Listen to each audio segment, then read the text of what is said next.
of webinars presented by LANDFIRE and the Joint Fire Science Program. We're doing this one in cooperation and partnership with the Northwest Fire Science Consortium. And in a minute we'll get started. I have a few introductory remarks. And we are recording this, so put your microphones on mute and I'll tell you a little bit more about what's going on. I'm Jeannie Patton. I'm the communications lead for the Nature Conservancy's LANDFIRE team. And working with JFSP, we decided to put together these sessions over the year 2014. We're working our way across the country. Let's advance the slide, please.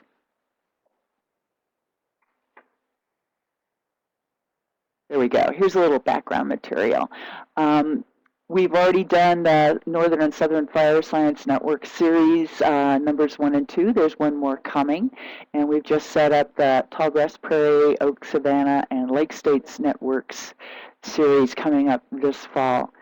The purpose of these webinars, as you can see, is to talk about and illustrate LANDFIRE products and processes. All our sessions are being recorded. You'll find them posted, information is posted on the Conservation Gateway, which is the Nature Conservancy's LANDFIRE site. There's the bit.ly address, and I will be presenting this information at the end. We'll have a nice long slide holding, and you'll be able to copy the URLs. One more advance, please.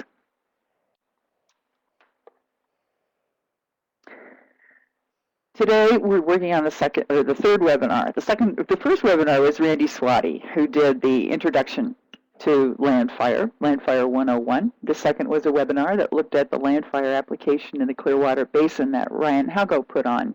Today we're going to listen to Kori Blankenship. You can see her agenda up there. She's a fire ecologist with the LANDFIRE team for the Nature Conservancy. And she, with Don Helbrecht, has been working on a LANDFIRE data modification guide, and she'll be presenting information from that guide and their processes in today's session, the third, which we're calling customizing data. I'm going to turn this over to Kori, and at the end we have a couple of slides again with contact information. Please write your chat questions in the chat box. Kori's going to be monitoring those as we go along, and we have a general question and answer session at the end as well. So again, please mute your lines, and we'll turn the presentation over to Kori. Wonderful. Let me know if I need to adjust my volume here. It's always a little bit odd speaking into a vacuum, so hopefully this works. So as Jeannie said, I'm here to talk about critique and modification of LANDFIRE data. And this is a topic that isn't super exciting for a lot of people, but I assume this group has sort of self-selected because it's of interest to you. It's something that I've thought a great deal about ever since the LANDFIRE National product came out several years ago. LANDFIRE, as most of you probably know, was designed to be a national and regional level scale data set. And it's absolutely fantastic for that because it's cross-boundary. It has a suite of over 20 spatial data layers. It's very rich. The trouble is that when you go to use it at local levels, and we found that there is, in fact, a fairly large demand at these finer scales, the data don't always hold up. And so what we're going to talk about today is how you can take a critical look at the data and make some simple modifications to improve it for more local scale application, because we know the data are quite useful at that level, even though they weren't designed for that. So as you can see on the agenda today, we're going to go through reasons why you would critique LANDFIRE data. I am specifically going to highlight issues with the biophysical settings and the succession class grids. On April 23rd, Don Helmbrecht, who I'm working on this guide with, as Jeannie mentioned, is going to do a presentation that'll be very similar, except for his examples are going to be on the review and modification of the fuels data for fire behavior modeling. What you're going to find, though, regardless of what data set we're talking about, and even if it's not LANDFIRE data, just geospatial data in general, these same principles are going to apply. There are a few nuances that I'll highlight with BPS and S-Class today, but again, I want to keep those general principles in mind so that this can apply beyond just LANDFIRE's BPS and S-class data. So I'll briefly outline a 5-step review process that Dawn and I have been using to frame this discussion. Then I'll walk through and spend the bulk of my time on an interpreted example of this review process using data and showing examples from the Northwest. I'll wrap it up at the end to briefly talk about what it takes to do this on your own and some available resources and support if you choose to go through this type of a process. Oops. Okay. So why critique LANDFIRE data? Well, really all geospatial data, and not just geospatial data, any data, should be reviewed, and LANDFIRE data are no exception. But what you're going to want to look for, whether it's LANDFIRE data or otherwise, are errors or accuracy issues. So, for example, in LANDFIRE data, you might find issues where you get vegetation types in the wrong place. A really common problem in the Northwest is that you get types from the west side of the Cascades creeping over into the east side of the Cascades. So you need to look for those kind of things. Data may also be out of date. With LANDFIRE data, we're just about 2 or 3 years behind at the best. So for example, this year and starting as early as last summer, we started delivering our data set that represents 2010 conditions on the landscape. We've now started making the 2012 data set, which we will deliver in 2015. So you're going to want to look for either activities or disturbances that have happened on your landscape since the LANDFIRE data were created. You also may find issues with the classification system. It might not be appropriate for your objectives. A very common problem is that LANDFIRE vegetation data, the classification tends to be too fine for what people want, so they end up grouping up or crosswalking to a local classification. And again, that will be driven by your objectives. And then finally, with LANDFIRE data especially, you will probably find that you can improve it with local information. With the fuels data and then the succession class data that I'll be talking about today, they're based on rule sets that were developed for an entire map zone, and those can and probably should be calibrated for local applications. So you're going to see that in the example that we stepped through here. Okay, so here is the very simple 5-step review process that I'm going to use to frame this discussion. And as you can see, it starts, as you might expect, with defining a clear objective. So that seems very self-evident, but it really helps up front to have a very clear statement of your objectives, because that is going to be the guiding principle for every other step in this process. It's going to determine what data you use, it's going to determine the type of review you do, and the type of revisions that you do, and more importantly, probably the type of revisions you choose not to do because you don't have to. The more revision you do, the more time and money it takes to get through this process. So it's best to just focus on what you really need to do to complete your objective. So once you have that clear objective, you use it to frame all of these other steps. First, choosing your data. In this case, I'm going to be focusing on biophysical settings and succession class. Then you go to the review step, where you're going to ask some of those questions we just talked about. Are the data current? Are the thematic and spatial resolution appropriate for your objectives? Do you see any obvious errors? And do you have local knowledge that you can use to improve the data? As you can see, there's a little circle then back to choose data. Once you've done that review, you may need additional data. For example, if you find that there's been some fuels treatment in the area that's not represented in the LANDFIRE data, you need to go back and get the treatment information, polygons, so you can update that area. So once you've done a review, then you go to your revision step. This tends to be the technical step where you get into the GIS and actually make some changes. Then you go back to the review step, confirm that those are appropriate, and then finally move on to your analysis step. And again, it's not always done at the analysis. You need to go back and check and maybe make further revisions, especially with fire behavior fuel modeling. It tends to be an iterative process between the analyze and the revise step. So this is the simple framework that we've come up with to try to break this process out into manageable and understandable chunks.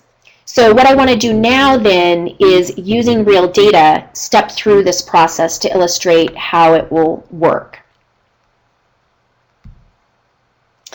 So for this example, I am going to define my objective as assessing current conditions using the LANDFIRE data to calculate vegetation condition class. And I'm going to walk through the steps with real data to illustrate how it works, but my example is contrived because I didn't actually do a full condition class assessment in this area. Both Don and I have worked around in various areas of the country. I've actually done some work in the Northwest, but I've never done it really stepping through this 5-step process. And so I didn't want to, I wanted a real example, but I also didn't want sort of one that didn't fully illustrate the process. So I'm using a contrived example, but you'll see that all these issues are real, and they're going to crop up probably anywhere you work in the Northwest or elsewhere across the country. So this is the area that I chose to look at to walk through this process. As you can see in the small inset map at the lower left, I took a very small chunk of area just south of the Canadian border in north central Washington. The light green is the boundary, well, and the dark green represents the boundary of the Okanagan-Wenatchee National Forest, and the darker green is the Tenasket Ranger District, which is within this analysis area that I chose. There's also a sprinkling of BLM land, which is the orange information in that inset map. So if you take a look then at the Google Earth image, you can see, if you're familiar with the area, there are 2 little towns. Tenasket to the south is actually outside of the analysis area, but Orville, right just south of Lake Osuyus. I don't know if you can see my cursor. This is Lake Osuyus. The Okanagan River is roughly right here, bisecting this particular area. And as a side note, I actually spent the first 4 years of my life right here on Mount Hall. So I do know this area a little bit, but not very well. But I chose it because it's actually at the intersection of a couple of different ecoregions. On the east, or excuse me, the west side, you have the East Cascades. The Columbia Plateau ecoregion actually comes up right through here. And then you're just on the west side of the Okanagan Highlands. So that intersection of different biogeographic regions creates some issues that we're going to look at with the data set today.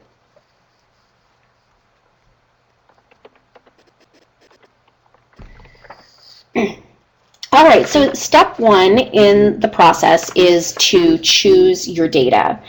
And there are a variety of pieces of information you need to do a complete vegetation condition class assessment. On the left, you see the primary geospatial data sets. You need some information on reference vegetation. For LANDFIRE, we call this our biophysical settings grid. You need some information on current vegetation. And again, for LANDFIRE, this is what we call succession class. That's really, we're going to focus on these first 2 primarily today. You also need some landscape summary units, such as HUCs or hydrologic unit codes, to define the area in which you're assessing conditions.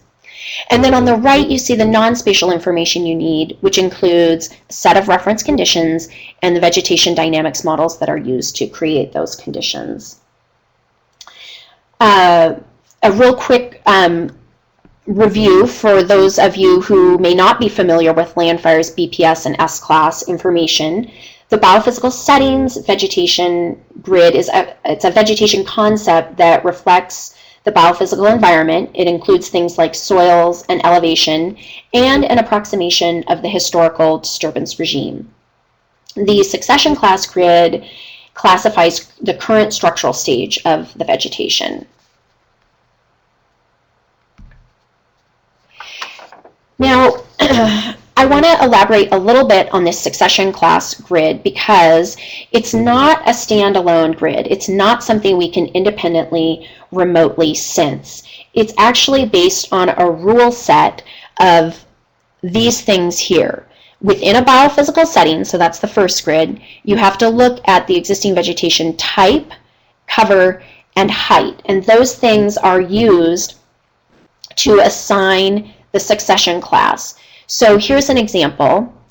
In the lower left is a little excerpt from the biophysical setting description document that sets these rules for mapping succession class.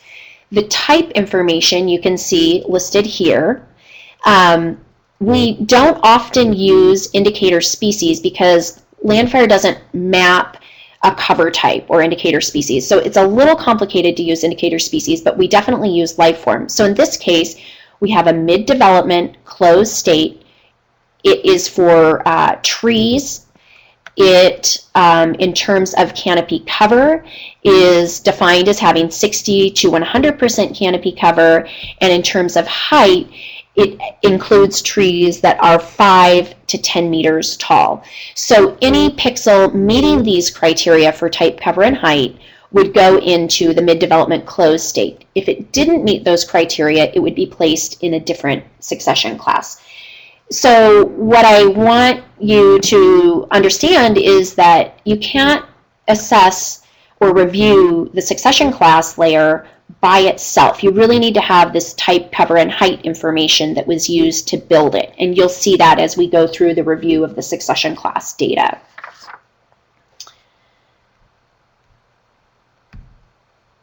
Okay, so then now that you've chosen your data, you go on to step 3 and start the review process. So I'm going to start looking at the biophysical settings grid. And the first thing that I notice is that right here there is a map zone boundary, and again I chose this intentionally to illustrate this issue, where we have zone 8 on the left and zone 10 on the right.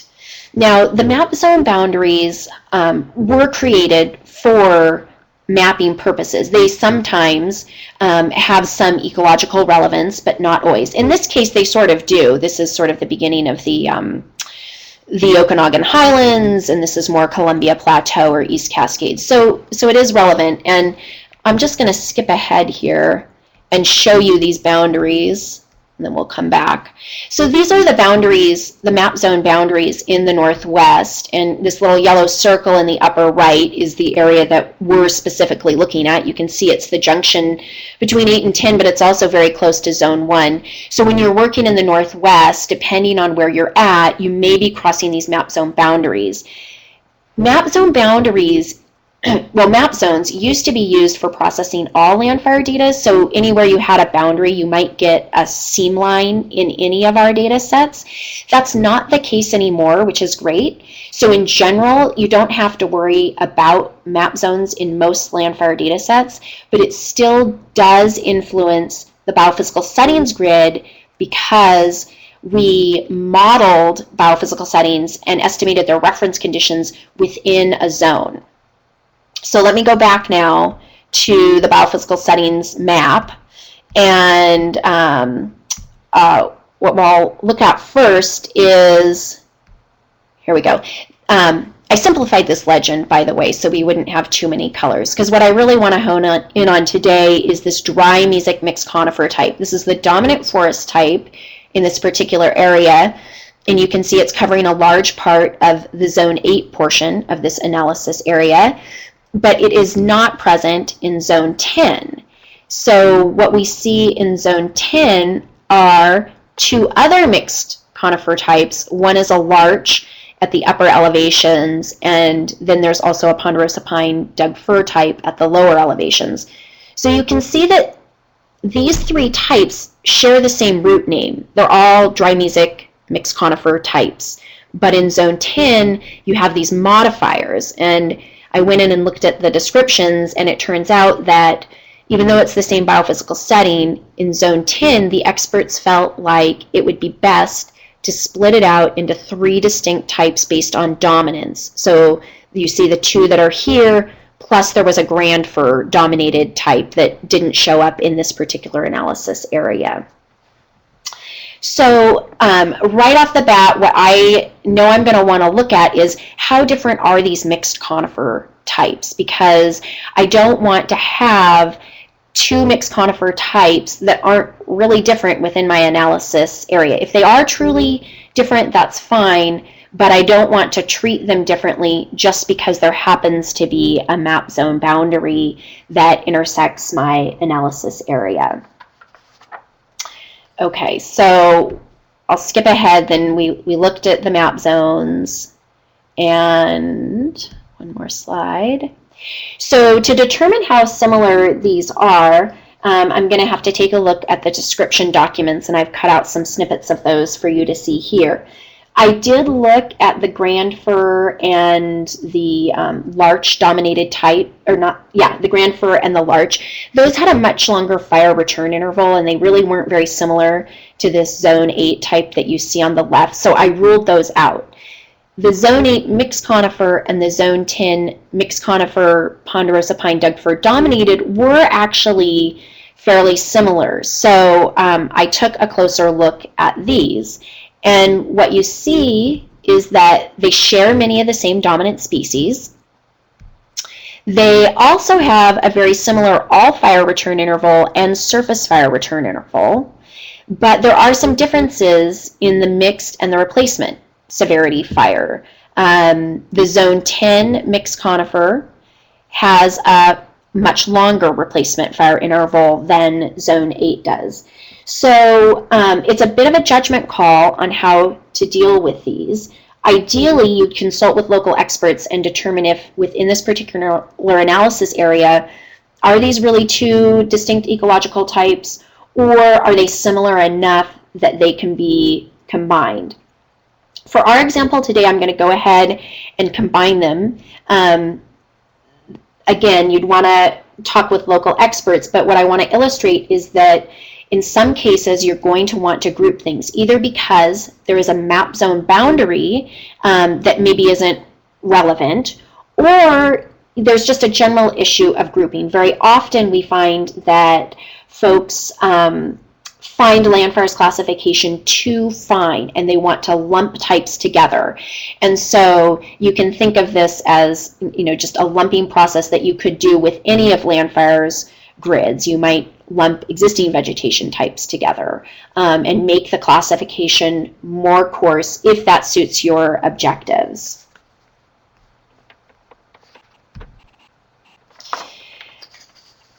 Okay, so that is the review then of the biophysical settings layer for this particular example. And now I'm going to go along and look at the succession class grid, and again focusing primarily on that mixed conifer type. But just a quick overview, looking at the map here, you can see the different colors in the legend represent the different seral stages. You also see uncharacteristic native as UN and uncharacteristic exotic as UE. And you can see a lot of the low elevation area along the river is either uncharacteristic native or exotic. So right off the bat, I'm thinking, well, that's something I want to take a look at. And then in the area where it's dominated by mixed conifer, kind of to the left and the right, you can see that a lot of that is being classed into Class C, which typically is going to be your mid-seral open. And in fact, that is the case for these particular mixed conifer types. The Class C is mixed seral open, so it's looking like a fairly open landscape. But to review this data, as I kind of previewed before, you have to get into the rule set of existing vegetation type, cover, and height that defines these particular S classes.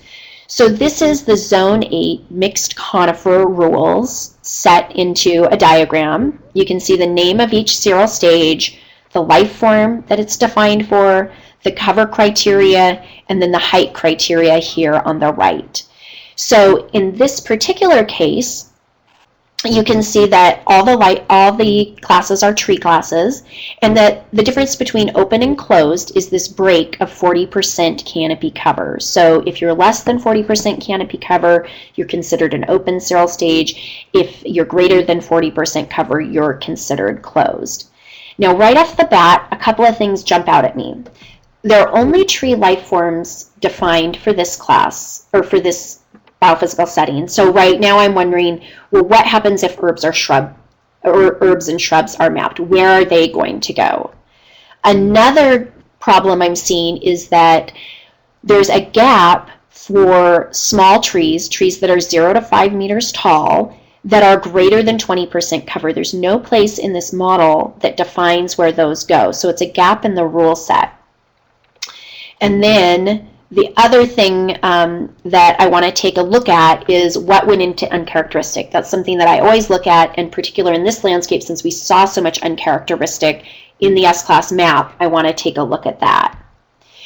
So to do this review, this is one of the review steps where you actually have to do a little processing before you can get to the real review. You have to do that combine of the type, cover, and height data to essentially back solve the rules. You'll see that I've inserted succession class into this because I'll be looking within each biophysical setting what type, cover, and height was assigned to each succession class. Now, we have an entire book that walks you step by step through this process. It's called How to Map Successional Stages Using LANDFIRE Data. So if it's something you're interested in, you can refer to that guide, but I won't spend any more time on it here. So what I found is I did this combine so that I could fully review the S-class layer, and what I came up with is that there were over 1,500 combinations of BPS, S-class, type, cover, and height in this area, and for that mixed conifer type, I think there were about 200 combinations. So this is not difficult, but it is a little bit mind-numbing to walk through all of the different combinations. It takes some time and just, some ability to sit and focus, but again, it's not difficult. So here's what I found. The herbs and shrubs were classified into Class A, so that's fine. We'll just go with that. The gap for the short trees that were greater than 20% cover, those got classified into uncharacteristic native. And I don't think that's appropriate. And the problem with it is that if these trees are allowed to go into uncharacteristic native, it's going to falsely inflate my departure score in the end. So again, keeping your eye on that objective of calculating condition class, I'm going to want to reclassify these, and in this case, I'm going to put them in Class A because they're still short trees. They don't quite meet the cover threshold, which is very narrowly defined here, but I don't think they're uncharacteristic. And then what I found in the uncharacteristic class was primarily introduced grasslands. It doesn't specify, but I would guess that it's mostly cheatgrass. But then I also found that burnable ag and urban pixels went into uncharacteristic. And this is another issue that I'm going to want to rectify in my revisions, because if I leave ag and urban here, that's leaving them available for condition class assessment, and it will inflate the departure. And I don't think that ag and urban should contribute to a departure score. This issue with burnable ag and urban being classified into uncharacteristic is specific to the LANDFIRE 2008 data set. In 2010, we went back to assigning them to ag and urban, so you won't find this in 2010, but you will in 2008, and so it's something to be aware of. Okay. So then again, just a final step in this review process, since I'm interested in combining that mixed conifer in Zone 8 with the mixed conifer ponderosa pine Doug fir in Zone 10, I want to look at how those rule sets compare between the two zones. So they both have all tree life forms, but you can see that they have a different cover threshold between open and closed. In Zone 10, the threshold is a bit higher. You're not closed until you have in excess of 60% canopy cover. And then also notice that there were slightly different height classes. So what this tells me is that I can't just combine these types in the biophysical settings layer without making changes to the succession class grid. And we can take care of that in the revision step. So, oh, I'm trying to advance, but I'm not. There we go. At this point, you've done your review and you need to reevaluate your data requirements. In this case, I don't have any additional data requirements. I'm going to go ahead with what I have, but there are some common issues that you're going to run into in other situations. Perhaps you're going to have missing disturbance or activities. You're going to need to go and get additional data to make sure that those activities are reflected in your data set. You might have a missing biophysical setting. For example, I worked in an area in the Northern Sierra where it was really important for them to highlight a particular wetland type, and LANDFIRE didn't map it. So we went and got additional data and stamped that in. As is often the case, you're going to find that LANDFIRE data may be, the classification is too fine, and so you may use local knowledge or data to make that classification more coarse. Or you might find an inappropriate biophysical setting, for example, a west side type that creeps into an east side location. And again, you can get ancillary data and use that in your process to update and revise the data. Okay, so then step 4, this is where you actually get to making changes to the data. And I'm not going to get into the GIS, but what I do want to say is that for me to reclassify that Zone 10 mixed conifer type into the Zone 8 type was one simple step of changing the number. So this is not heavy on the GIS. It's more heavy on the knowledge that you bring to the table to improve the data. And then the technical steps are really quite easy. You always want to review your BPS before your succession class because you need the BPS revisions to improve and update your succession class layer. So here is what I did to the succession class layer. I did that combine using my modified biophysical settings grid. Again, this is all spelled out in that biophysical, that guidebook that I referred to, and I'll show again at the end for mapping succession classes. I did review the Zone 10 BPS pixels that I lumped into Zone 8 using the mixed conifer rules, and I found that I didn't actually have to make any revisions, which was sort of surprising, but I did check that. I did reclassify the short trees that were an uncharacteristic native, and I put them in Class A. And I reclassified those developed ag and urban pixels that were put into uncharacteristic exotic, and I just labeled them as ag or urban so that they wouldn't contribute to my departure score. And then after you've done your revisions, you want to go back and make sure that you review them and make sure they're appropriate. So here you can see that that dark green in the upper left map that shows the Zone 10 mixed conifer has been recoded in the lower right. So I only have that one dry mesic mixed conifer type in this particular assessment area now. When I looked at my succession class changes, I could see that the uncharacteristic percentage between the original and the revised grid had declined, and that was because I took some uncharacteristic, those short trees, and I put them in A, so A increased, and I took the developed ag and urban pixels, moved them from uncharacteristic to other, which gave me an increase in the other category. So it looks like the changes are what I had intended.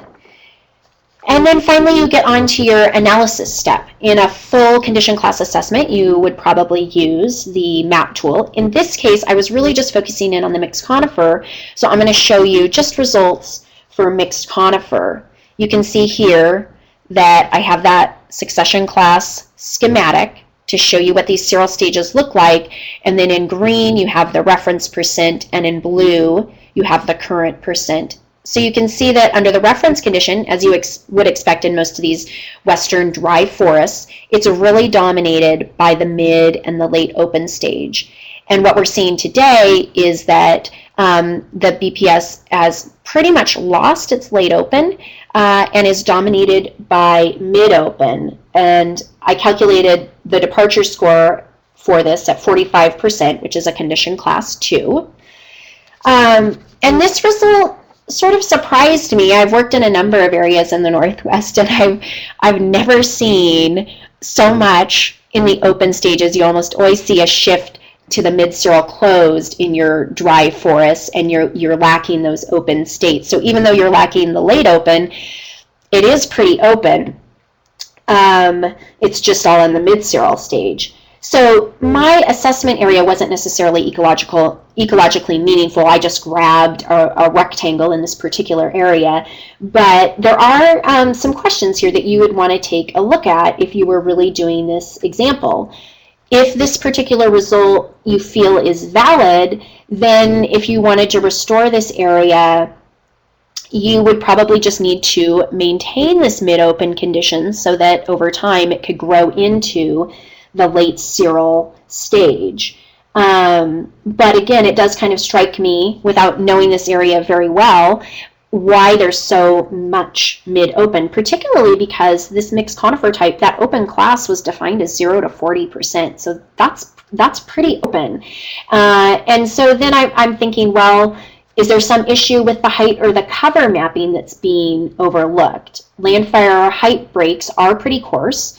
Mapping height with Landsat data is difficult. So perhaps there's local data that could be used to get a better representation of height and cover on this landscape. Maybe you have stand exam data, or you have local LiDAR data, which would improve the height mapping. Definitely, if the results don't make sense, that's a point to reevaluate. And of course, get out in the field. Use local knowledge, get out and ground truth the data. And if you have good local data, you should definitely bring it into the process to improve your results. So that is the review process, the 5 steps from defining your objective through getting your data, reviewing your data, revising your data, and then finally your analysis step. Now, this process, as I said, it's not really super heavy on the technical skills. You do need technical skills, but a lot of time and expertise is typically needed up front in the review phase. And in that phase, you'll often work with ecologists, your GIS people with fire history knowledge, perhaps a silviculturist. So you really need a variety of skill sets oftentimes to review these data. And the specific skill sets you need, of course, will depend on the data sets that you're reviewing. It's not very often that you find someone who has the skill set to take you all the way from reviewing the data to revising it to doing the analysis. It usually takes a couple of different people working together to do that. And then the time and expense is going to vary depending on the amount of review and revision that you do. In general, if you are doing finer scale work, analyses that are going to lead to actual on-the-ground outcomes, you are going to probably need to spend more time and therefore money reviewing and revising your data. And the best advice I have is that the clearer your objective, the more time and therefore money you can save yourself as you go through this process. But clearly, I hope you've seen that you probably will find some local issues with Landfire data, and that those can be improved if you take the time to look at the data. And some of those revisions aren't too difficult. So if you choose to go through this process, we do have a number of resources available for help. As we said in the beginning, there is a modifying data guide that Dawn and I are currently working on, and we'll hope will come out this summer. That is going to include this process that we've talked about today, with a lot of good background information about how the Landfire data were created and specific issues that you'd look for with each particular grid. As a complement to that, and already out online today, are these 3 guides: one for mapping successional stages, one for reviewing and modifying spatial data, and one for reviewing and modifying the vegetation dynamics models. Those are a little shorter than the modifying guide we're working on currently, and they really focus a lot on those how-to steps. So those will be a nice complement, and they're found on the Conservation Gateway website, and you're going to see that again near the end. And I think I'm turning it over to Jeannie at this point. Hi, I've unmuted my microphone. I'm trusting that you all can hear me at this point. As communications lead, I'm the one who manages our online presence, and I wanted to let you know how many different ways you can find LANDFIRE National, our mothership, and Nature Conservancy LANDFIRE. LANDFIRE National is where all the tools and data reside. Remember that everything is free for download. There's a help desk, and you can generally get what you need there at www.landfire.gov. The partners involved in LANDFIRE are the U.S. Department of Agriculture, USDA Forest Service, and Department of Interior, and the Nature Conservancy. So you'll have those contacts when you get there. Our presence as the Nature Conservancy is on what we call Conservation Gateway. This is the bit.ly, what we call it, the short address. You can find us there.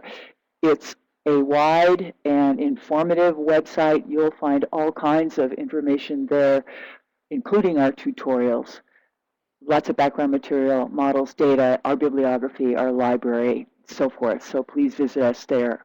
You can find us on Twitter at Nature Landfire, and our YouTube channel, keyword Landfire. I was in there yesterday and found out you can get, when you Google Landfire, there are a significant number of options. So be sure you get to our Landfire video homepage and you can see the whole thing. You can reach us at the Nature Conservancy at landfire@tnc.org anytime. And if you would like to get on our mailing list, we send regular bulletins every couple, 3 months, and what we call postcards. We're very careful to send only information. We don't spam. We only give you information of importance. Then you should also know, for questions, comments, any kind of help at any time, Kori partners with Don Helmbrecht on this particular project. He is with the U.S. Forest Service Enterprises Program, and there you can find his address. The photos you see and the contact information is the TNC Landfire team. We're going to be leaving this up for a little bit so that you can copy down any addresses you want. There's Kori's address. She's our presenter today, fire ecologist on our Landfire team. You can write her directly, as well as landfire@tnc.org with any follow-up questions.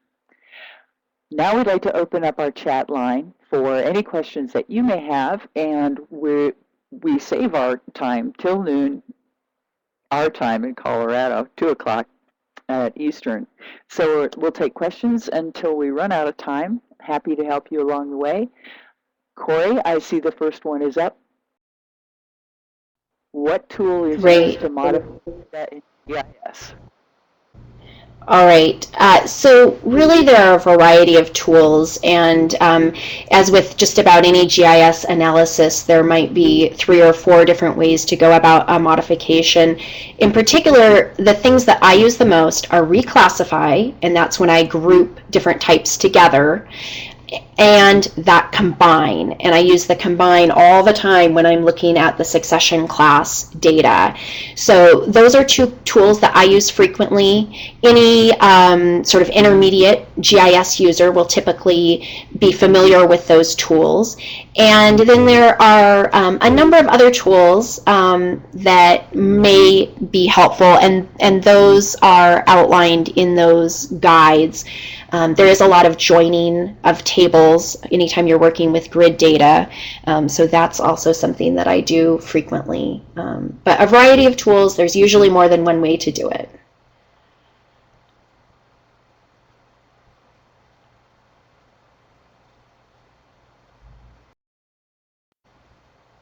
Are there any other? Looks like Dawn is typing in too. Just a comment. Looking at your project area in Google Earth, it looks pretty open at our analysis scale. Yes. And a lot of it is pretty open, so maybe that's okay. And I don't know the area well enough to make that call just based on other areas that I've worked. It did surprise me to see so much open land. Looks like we have another comment or question coming in here. Maybe.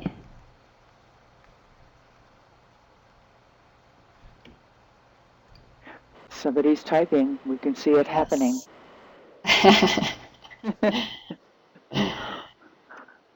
In the meantime, I'll remind you that the series continues with the Northern and Southern Rocky Mountain Fire Science Networks. Will close on April 23rd, and Don's going to be doing a presentation then on customizing data. You can find all these online, posted on either our YouTube channel for the Conservancy, and Janine and the gang at Northwest Fire Science also has an online presence. As soon as this one is ready, we'll be posting and sending a bulletin indicating that it's there. You can go to Conservation Gateway at any time, and in the right-hand corner of our landing page, you'll get the updates about which videos are posted and how soon you can access them. Looks like Jim has offered a comment. The Wildland Fire RDNA, which used to be called affectionately Nifty, also has an area change tool that can be used to modify ARC grid data. And that is a great tool, especially if you're not very comfortable working with grids in GIS. If you are comfortable working with grids, you might be more comfortable just doing the analysis and using the tools in the toolbox yourself. But that area change tool is a good one for example, taking a treatment polygon and stamping that into your analysis area and updating for change. Thanks, Jim, for reminding me of that. I hope Don and I went back and forth really trying to strike a balance between too much detailed information and too little.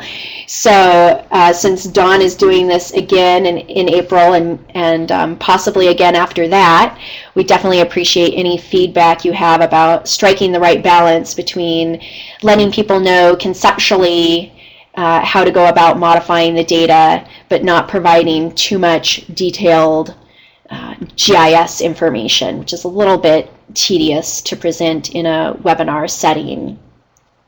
Jeannie has typed in just a reminder that there are guidance and tutorials available on the Conservation Gateway site and on YouTube. So Jay Olson has been typing this whole time, but I don't see the question yet. Here it is. Has there been any comparison between using LANDFIRE to other data sets such as VMAP and R1? Are there any known issues with fire modeling using different data sources? So there have been a variety of data comparisons between LANDFIRE and local data. I don't know specifically about VMAP in Region 1. I don't know of anything, but that doesn't mean that there hasn't been something. On the Conservation Gateway site, the Nature Conservancy's Conservation Gateway site, you will find a variety of publications that talk about data comparisons. We specifically requested in the LANDFIRE National phase that a variety of landscapes around the country compare their local data with LANDFIRE data. And so there were reports on that.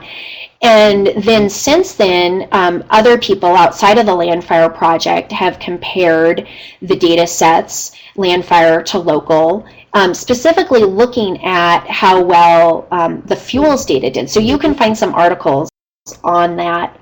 Known issues with fire modeling using different data sources. I wonder if we could unmute Dawn to respond to that. I have some ideas, but Dawn could probably give you a better response. So let's wait just a minute and see if Dawn can chime in.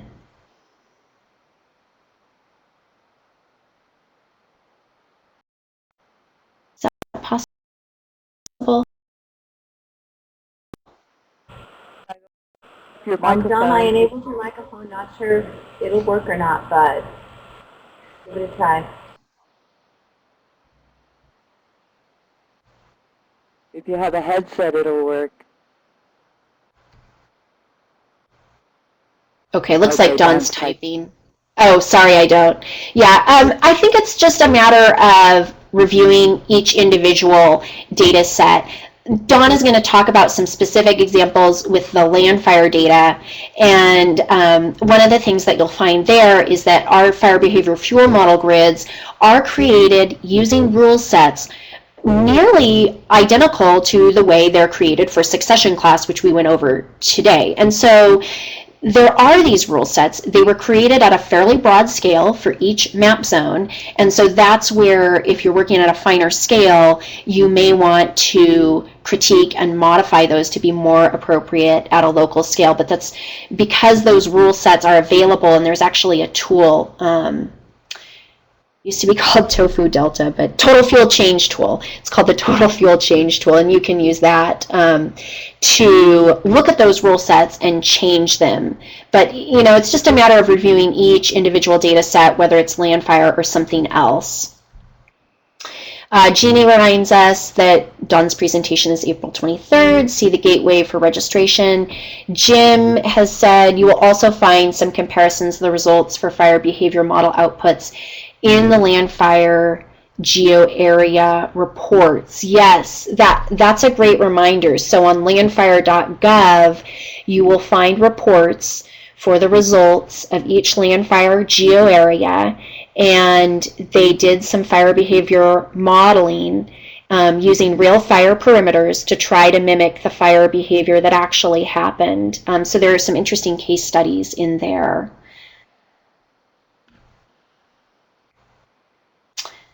We could also put you in touch with the fuels mapping team if you have more detailed questions about the fire behavior information. We can definitely hang on the line here. It looks like Jim's still typing. Might have another question or comment.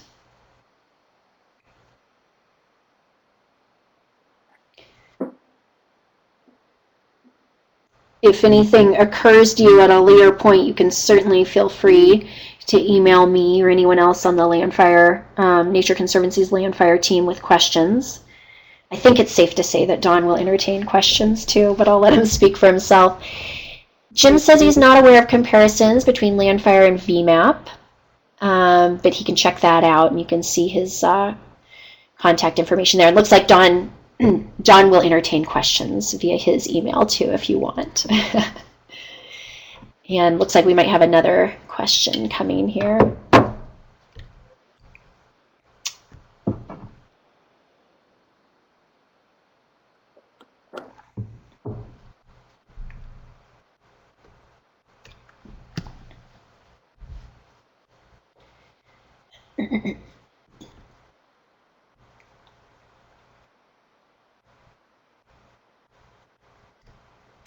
Okay, if I'm understanding your presentation correctly, LANDFIRE can be used for project level analyses and planning.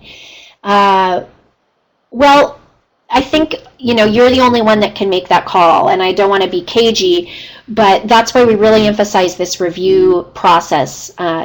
We can't really make an across-the-board statement. It's going to depend on your objectives, and it's going to depend on your area because the quality of LANDFIRE data is going to vary geographically. We tend to do better in forested systems because we tend to have more plot data in those systems. So wherever we have good plot data, the maps will get better. So that's always one thing to look at. But really, you just have to take the data and look at it. I would never suggest using LANDFIRE data if you had good local data, but what we find is that sometimes the local data aren't as current as the LANDFIRE data, or they don't have all of the various data layers. So you can, mix and match, use the best of the LANDFIRE data with the best of your local data, and also fill in gaps. Maybe you do have great up-to-date local data for all of your data needs on your particular area, but if you're working cross-boundary, especially with something like fire behavior fuel modeling, you may need to use LANDFIRE to fill in those gaps. So it's really going to be a case-by-case basis, and if you have a project that you're working on and you want to start an evaluation, we could definitely work with you on that process. And Jeannie says to feel free to contact any member of our team if you'd like to see how you might be able to customize your data. Yeah. So the Nature Conservancy's LANDFIRE team, we do work on the LANDFIRE project, and our specific role is to help users and and do outreach. And so it is our job, and we enjoy helping people apply these data in local situations. A lot of the LANDFIRE team is devoted to getting the data out there, but it's very nice to work on a part of the project where the rubber really meets the road and we're able to apply these data for real world applications. It's definitely the place where I get the most job satisfaction. So you can feel free to contact us and we'll help if we can.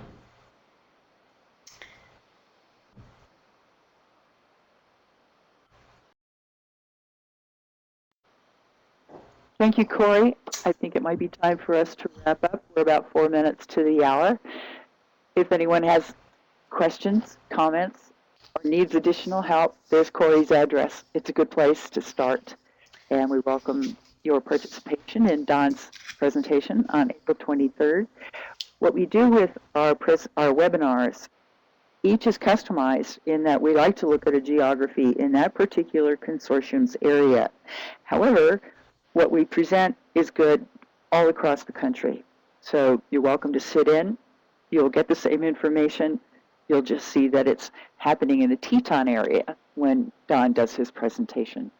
Thank you, everyone, for attending, and hope to see you at the next presentation. Drop us a line if you need anything more.